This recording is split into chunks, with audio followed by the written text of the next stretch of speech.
What is our third main topic today? All right, guys, our third main topic is coming from Bob Chapek's head. Okay.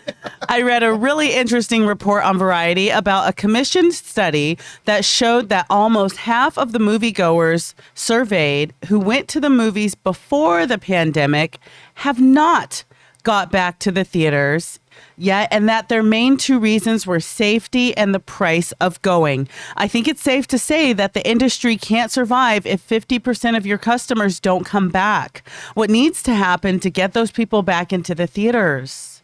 All right. Thanks a lot for sending that in. And yes, there was a fantastic article written in Variety about the current state of the theater that I thought was fascinating. And there's a couple of things in it that are like, no duh, but they're actually a little bit more profound than that. And I thought we should take a minute here to look at that, because there's a shocking part in that Bob Chapek's head just kind of mentioned in there. And the basic idea is, so a study was done, and it was conducted with, their sample size was almost 3,000 people that were regular moviegoers prior to the pandemic. And a commission was studied by several organizations to find out like what's happening with this. This is interesting. Take a look at this. This comes to us from Variety's report. The report surveyed more than 2,500 pre-pandemic moviegoers.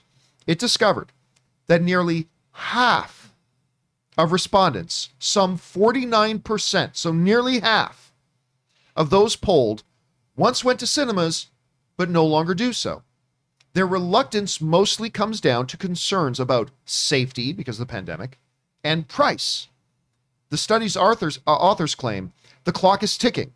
The report reads, the longer exhibition takes to address these issues of safety and price, the more likely it is that non-theater going behavior will be set. The clock is ticking, the report reads, the longer exhibition takes, exhibition is movie theaters, the longer exhibition takes to address these issues, the more likely it is that non-theater going behavior will be set. This is fascinating to me. And it is a much bigger, I would have guessed 20 to 30% of people who had on some regular basis, whether it's 4 or 5 times a year or 4 or 5 times a month, then maybe 20 to 30% haven't started going back to the movies yet. This thing says nearly 50% haven't started going back yet. Which explains a lot about, the fact that, Fast and the Furious couldn't hit $1 billion. Black Widow couldn't hit $1 billion. Nothing's hit $1 billion yet. Spider-Man's going to hit $1 billion, but nothing else has yet. And explains that a lot. What was also really interesting was, number one, saying that one of the reasons they haven't gone back yet is price. We can talk about that first, because that's an obvious one. I have been saying on this show this show going all the way back from Collider, AMC, for your consideration, all the way back to the movie blog days. I remember when I was still at the movie blog, I was writing articles on there is a systemic problem in the movie industry itself, the entire movie industry, that starts with the movie producers. It starts with the studios spending more and more and more outrageous amounts of money on movies, requiring them to make more and more money in order to be profitable, therefore forcing the movie theaters to charge more and more and more for the tickets, and taking a bigger and bigger percentage from the movie theaters, making it harder and harder for the movie theaters to be in business. You know what? Give me a second here. Let me bring up the Campea classroom just for a second. And because I think this is pretty interesting, and it's basically a little fish, slightly bigger fish situation that we need to address here. Okay, so let's look at this. The problem of price, okay? Here's the problem of price. And I've been talking about this for years on my show, talking about it for years. So the problem of price basically goes with this. First of all, the studios spend more money making films.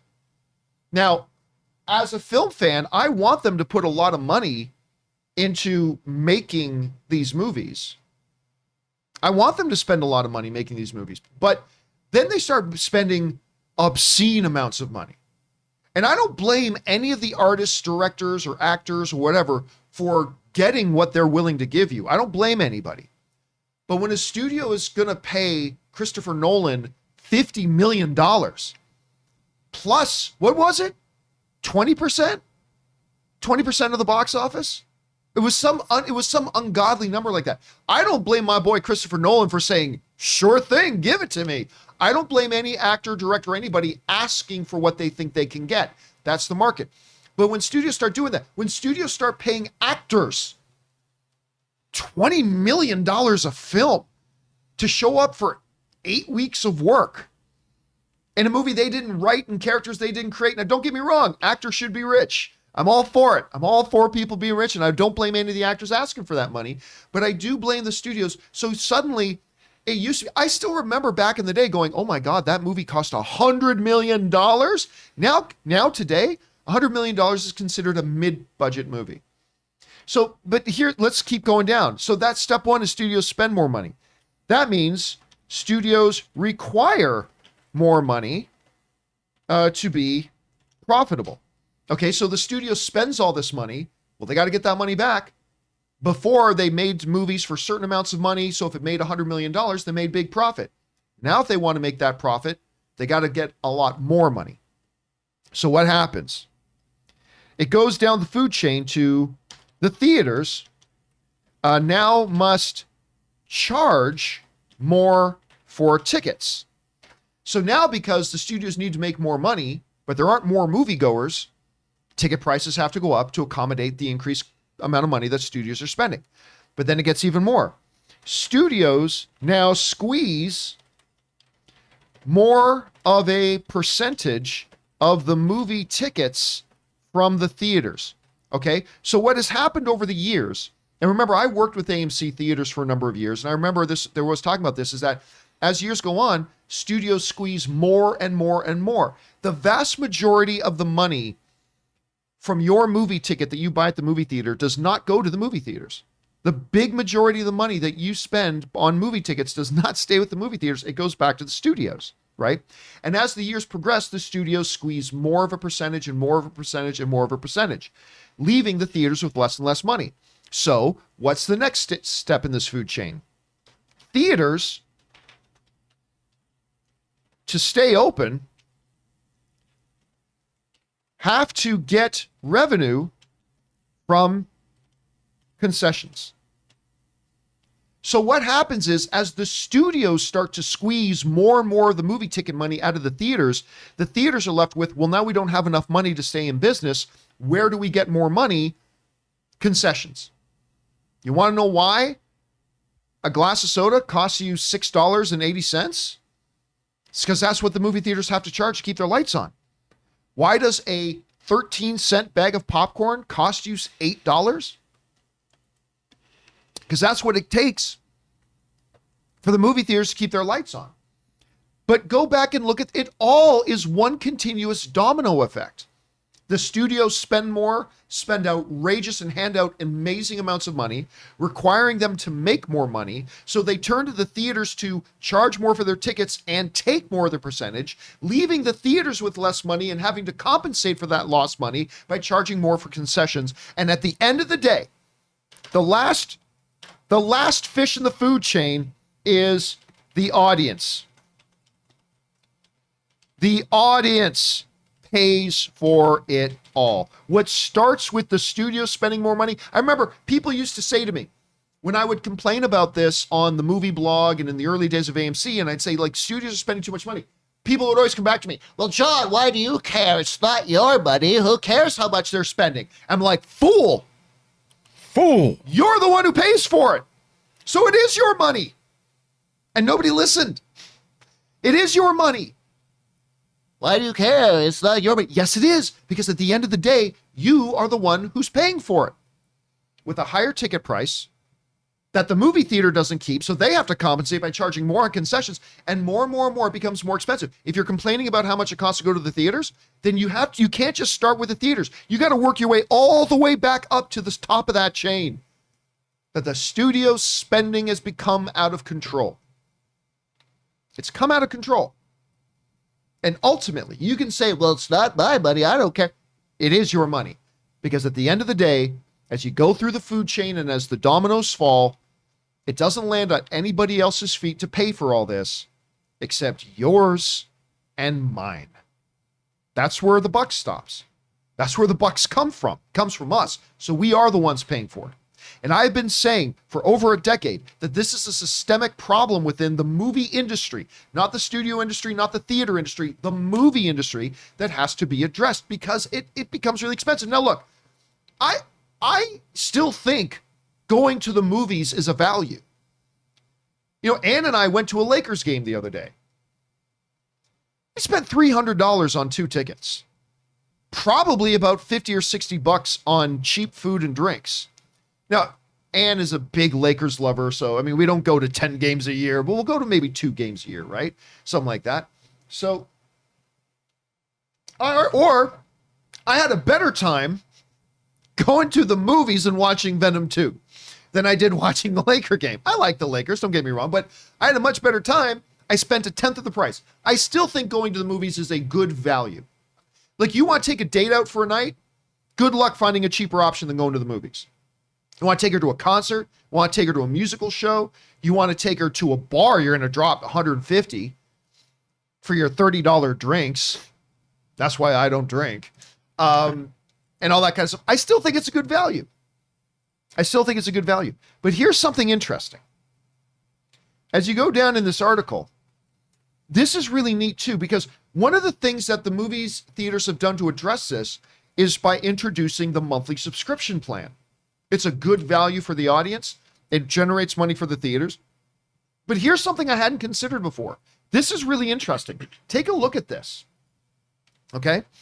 Since MoviePass ushered in low-cost subscription passes, theater chains have bolstered loyalty programs and subscription services like Regal Unlimited, like AMC A-List, of their own. But their sales pitch isn't working. Nearly half of the respondents said that they were not even aware of the programs or thought they were too complicated to use. This is the part that kills me. Respondents say they weren't even familiar with the programs. AMC A-List has been around now for a couple of years. Regal Unlimited, not as long, but it's been around for a while now too. And it is the greatest thing in moviegoing. These monthly subscription services for moviegoing is the greatest thing in moviegoing. But when I read that and I realized half of the moviegoing audience isn't even aware that these programs exist, it shocked me at first, but then I thought about it. You know what? Now that I think about it, the only place I have ever seen AMC A-List advertised is in AMC theaters. Oh, that's a problem. Yeah, that's a problem. The only time I have ever seen AMC A-List advertised was when I was already in an AMC theater. And that's when the light bulb went off. And you realize, especially now with AMC theaters made that commercial with Nicole Kidman, that they, number one, for some unimaginable reason, decide they need to play that commercial in an AMC theater. Listen, guys, I'm in AMC right now. I came to your theater. You don't need to play me a Nicole Kidman, and I love Nicole Kidman. You don't need to play me a Nicole Kidman commercial telling me to come to AMC theaters. I'm here. But they started playing that commercial on television, right? They were playing that Nicole Kidman. It's a very good commercial, but they're playing that Nicole Kidman commercial on television. They're buying ad spots for it and all that kind of stuff. Here's an idea. People know AMC exists. Why don't you tell them about AMC A-List? Why don't you tell them about this incredible cost-saving, wonderful program of a monthly membership that will get way more people? People know AMC exists. Why don't you advertise it? And honestly, I never even considered that before. But that makes perfect sense. As I read this article, it makes perfect sense that all these people think cost is a big problem. There's an answer to that problem with AMC A-List, Regal Unlimited, and so on and so forth. But people don't even know about it because AMC is spending their advertising dollars in all the wrong places. So there's that. They got to get the cost of going to the movies under control. It needs to start with the studios not letting their spending getting completely out of hand. And they got to start letting people know about these fantastic programs they have of the monthly subscriptions.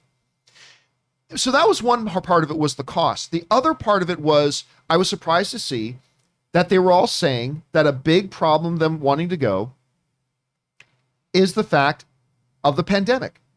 It says in the article here that there's also some sticker shock at play in the loss of customers. Some 70%, 7 out of every 10 moviegoers, of avid moviegoers, defined as people who have seen multiple movies in theaters during the pandemic, and 66% of infrequent moviegoers responded who have seen a movie during the pandemic also indicated they would go more often if moviegoing was less expensive.